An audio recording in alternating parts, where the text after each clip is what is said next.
Salut, je suis contente de te retrouver pour une nouvelle vidéo. Et comme tu as vu sans doute avec le titre et sur la vignette, on va parler cerveau. Mais pas n'importe quel cerveau, on va parler du mien. Pourquoi on va parler de mon cerveau? Parce que ce lundi-là, j'ai eu la chance d'aller passer une IRM. Alors la chance, ce mot-là est à mettre entre guillemets parce que si on passe une IRM, généralement c'est qu'il y a un truc à vérifier en fait pour savoir si tout va bien. Et donc pour des raisons personnelles que je n'évoquerai pas ici, voilà. Enfin, je dirais pas pourquoi j'ai fait ça. Toujours est-il que je suis allée passer une IRM, les résultats sont satisfaisants, donc pas de panique, tout va bien. Mais j'ai réalisé mon rêve, disons, c'est de pouvoir voir mon cerveau parce que depuis que j'ai commencé ma licence de psychologie, en fait oui, on me présente pas mal d'images de cerveau, des images d'IRM avec certains cerveaux qui sont atteints par des pathologies et d'autres non. Donc dès que j'ai vu ça, ça m'a fasciné, mais je me suis dit, est-ce que mon cerveau il est vraiment comme tout le reste ou à quoi il ressemble, donc voilà. En tout cas, pour répondre à ma première question, oui, mon cerveau est comme celui de tous les êtres humains. Anatomiquement parlant, c'est le même, il a une tête de cerveau. Et ça ressemble à ça parce que j'ai eu la chance quand même de récupérer les images.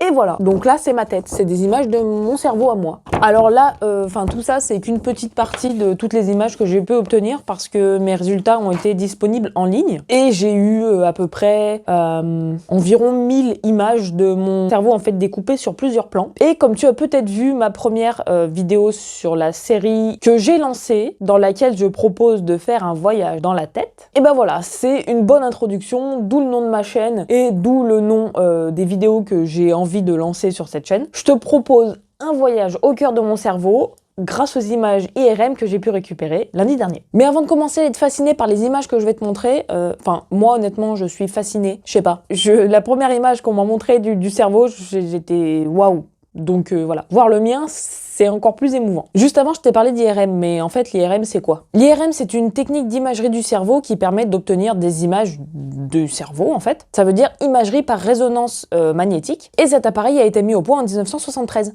Donc, je vais pas rentrer dans les détails de la physique, mais en gros, on te met en fait la tête dans une sorte d'aimant. On t'allonge sur une table, la table, elle glisse, et du coup, ta tête va être dans un gros tunnel tout blanc qui fait du bruit. Par contre, le truc marrant, du coup, c'est que ça fait du bruit, mais pas du tout le bruit auquel je m'attendais. Moi, je pensais que ça allait bourdonner, tu sais, un peu comme un camion qui fait des travaux ou un truc comme ça, et en fait, pas du tout.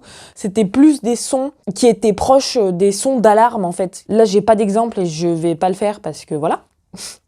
Mais en tout cas, c'était pas les sons auxquels je m'attendais en rentrant dans le tube, quoi. Donc on te met là-dedans et avec les champs magnétiques et les forces, les forces magnétiques qui peuvent exister dans l'univers et surtout dans la machine, c'est quand même ça qui est le plus important. Et ça va faire bouger des molécules qu'il y a dans ton cerveau et en s'excitant et en se frottant en fait les unes aux autres, ça va créer une sorte de résonance et à partir de là, tu vas obtenir une image de ce qu'il y a dans ta tête. Comme je t'ai dit, je rentre pas dans les détails parce que la physique, c'est pas mon truc et de toute façon, c'est pas le but de cette vidéo. Donc je te propose sans attendre de découvrir les images que j'ai obtenues en passant à peu près une bonne vingtaine de minutes dans ce tuyau qui fait beaucoup de bruit. C'est parti! Alors, truc déjà intéressant qu'on peut noter si t'es intéressé par tout ce qui est imagerie du cerveau et puis coupe du cerveau en général. Tu as différents plans de coupe et différents plans d'image que tu peux obtenir. Donc je suis en même temps sur mon ordinateur où j'ai eu tous les résultats, donc je vais regarder les images et je vais essayer de te montrer un petit peu les points caractéristiques et les choses essentielles à connaître concernant cet organe. Alors comme je t'ai dit, concernant les plans, là tu vois, donc c'est très beau.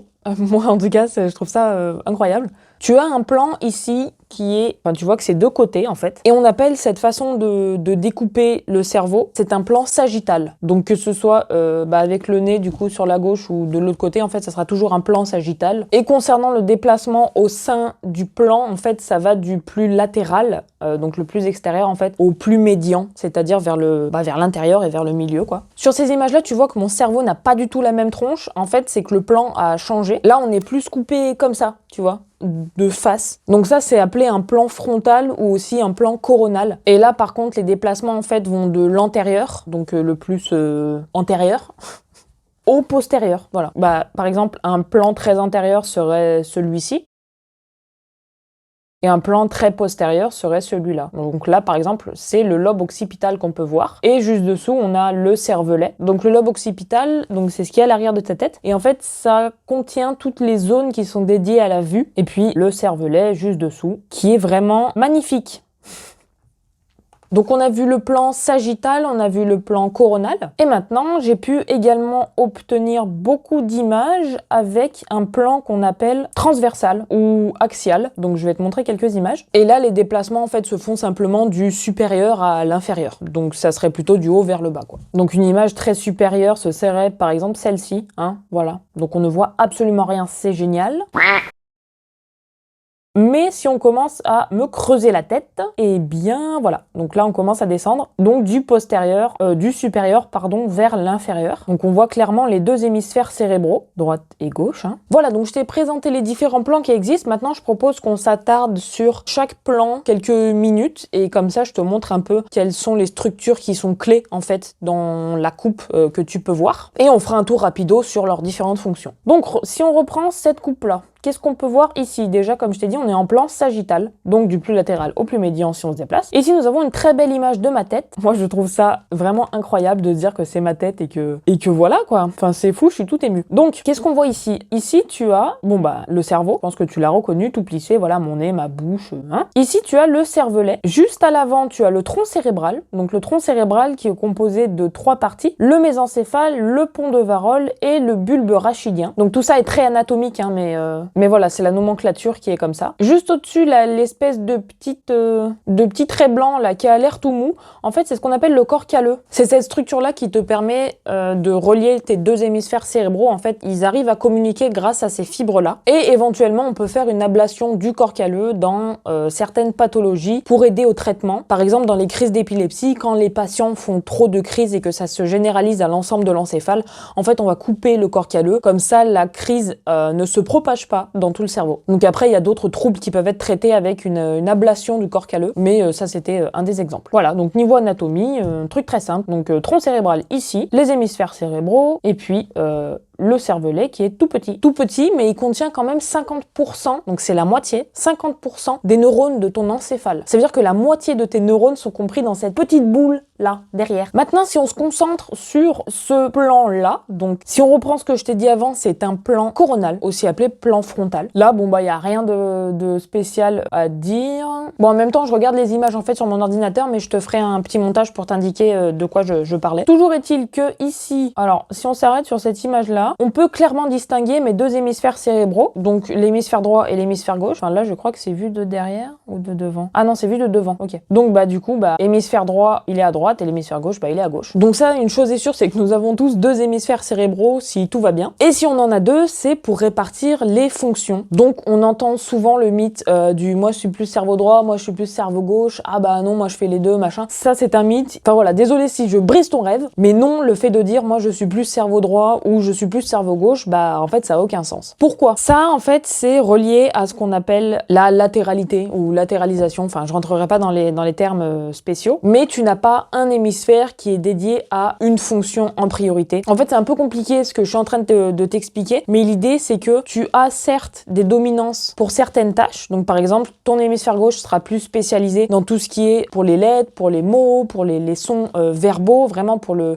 traitement de la langue. Tandis que ton hémisphère droit sera plus, lui, visuel, donc les dessins, la géométrie, la 3D. Mais quand, par exemple, je te demande de lire un texte, tu n'as pas uniquement ton hémisphère gauche qui se met à travailler et l'hémisphère droit qui dort complètement. En fait, t'en as un qui va s'activer plus qu'un autre. Donc ça, c'est une asymétrie hémisphérique. Ce sont des asymétries hémisphériques, ce que je suis en train de te raconter. Mais pendant une tâche qui est soit plus verbale, soit plus visuelle, plus manuel, dessin, couleur, texte, etc. En fait, tes deux hémisphères communiquent et il n'y en a pas un seul qui fait la tâche à lui tout seul pendant que l'autre se repose. Donc ça, le mythe de se dire qu'il y a plus, l'hémisphère gauche, il est dédié à ça et l'hémisphère droit, il est dédié à ça. Oui, ils ont des fonctions particulières qui leur sont propres, mais ils ne fonctionnent pas indépendamment. C'est ce qu'il faut retenir. Et comme je viens de te montrer sur le plan juste avant, donc le plan sagittal, tu as pu voir mon corps calleux et mon corps calleux. Tu en as un aussi, normalement. C'est ce qui permet à tes deux hémisphères de communiquer pour accomplir les tâches que tu fais dans la vie quotidienne. Donc si tu es intéressé plus précisément par le rôle de chaque hémisphère, disons, tu peux me laisser un commentaire dessous, là, comme tu as l'habitude sans doute de faire sur d'autres vidéos. Comme ça, on pourra s'intéresser avec lui ou avec mes images ou avec les images de mon cerveau sur les différentes fonctions que remplit remplit chaque hémisphère. Mais on avance, on va voir la suite de ce que j'ai dans le crâne. Alors, sur ce plan-là, donc si on retient par rapport à ce que je t'ai dit tout à l'heure, c'est un plan qu'on appelle transversal, donc du supérieur à l'inférieur. Et bah là, c'est toujours la même chose. En fait, c'est hyper beau, je suis juste fascinée par ce que je vois, donc vraiment, c'est un truc de malade. Je suis toute émue parce que bah, si je reprends une image d'IRM en fait qu'on peut trouver sur internet, l'image d'IRM, ça ressemble à ça. Voilà. Et si on reprend bah, mes images à moi d'imagerie cérébrale, en fait, ça ressemble à ça. Donc il y a quand même beaucoup de ressemblances, hein. Voilà. Se dire que j'ai des images de mon cerveau, enfin ça me touche beaucoup. Bref, ici toujours la même chose. Donc si on regarde là, et ben on voit clairement le lobe frontal, hein. Enfin clairement, on voit en tout cas, on peut distinguer la partie antérieure en fait de ma tête qu'on appelle le lobe frontal, qui lui est plus dédié à tout ce qui est raisonnement, contrôle de l'attention, contrôle des fonctions exécutives, tout ce qui est inhibition. Bon, si on regarde sur un autre plan, on voit toujours mes deux hémisphères cérébraux, voilà, donc là on a plus les deux hémisphères, toujours pareil. Et tu vois qu'il y a une différence de couleur, enfin j'espère que tu le vois. Tu as sur le pourtour en fait quelque chose qui est un peu plus blanc et au centre une surface qui est un peu plus grise. Et cette différence de coloration en fait est due à la composition de mon cerveau et du tien parce qu'on a à peu près tous le même. C'est la composition neuronale et en fait sur l'extérieur, donc tout ce qui est blanc, ça sera plus ce qu'on appelle la substance blanche. Voilà, ils ne se sont pas cassés la tête, c'est blanc, ok, bah substance blanche. Et ce sont les axones de tes neurones. Donc les neurones, ce sont les cellules cerveuses, tu en as à peu près 100 milliards dans ton cerveau. Certains disent qu'on en a 80 milliards, d'autres qu'on en a 120 milliards. Enfin, la moyenne c'est 100 milliards, comme ça chiffre rond, hop, tu t'embêtes pas, tu retiens ça. Et je mets quand même au défi quelqu'un d'aller compter tous les neurones qu'il y a dans un cerveau. Enfin bref, parenthèse. Donc comme je t'ai dit, la substance blanche est composée des axones de tes neurones, c'est-à-dire les fils, les prolongations de tes neurones. Alors un exemple que j'ai sous la main, voilà. Donc ton neurone en gros c'est ça, hein. Et quand je te parle de l'axone, du coup ça serait ça.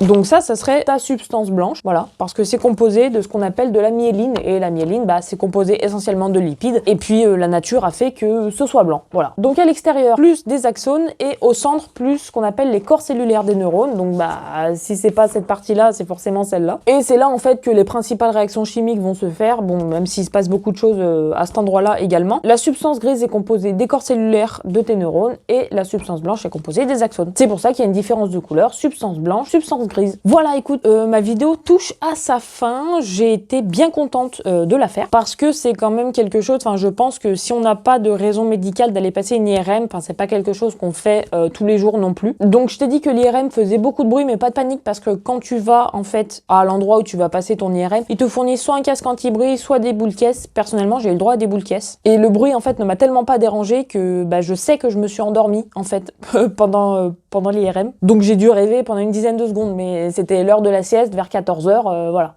allongé, yeux fermés, dans le silence, enfin plus ou moins, c'était la sieste assurée. Ah oui, chose que j'ai oublié de t'indiquer, c'est que quand tu vas aller passer ton examen, en fait, pour obtenir des images plus nettes, on va t'injecter ce qu'on appelle un produit de contraste. Donc on va te mettre sous perfusion et en fait voilà, bah on te rentre une aiguille dans le bras, donc c'est pas très agréable. Personnellement, j'aime plus les piqûres, ça me fait un peu peur. Au début ça allait, mais en fait comme on me fait mal à chaque fois, bah du coup j'ai appris en fait à avoir peur de l'aiguille. Donc le début est assez désagréable, mais on s'habitue en fait à la présence de l'aiguille sous la peau. Et on passe tout l'examen avec cette seringue dans le bras et vers la fin de l'examen, enfin aux 3/4 en tout cas de l'IRM, il y a une infirmière qui vient injecter un autre produit en fait. Puis c'était assez bizarre parce qu'en fait je l'ai senti passer dans le bras, enfin le liquide était assez froid et je l'ai senti remonter dans les veines, enfin voilà. C'est pas très funky donc...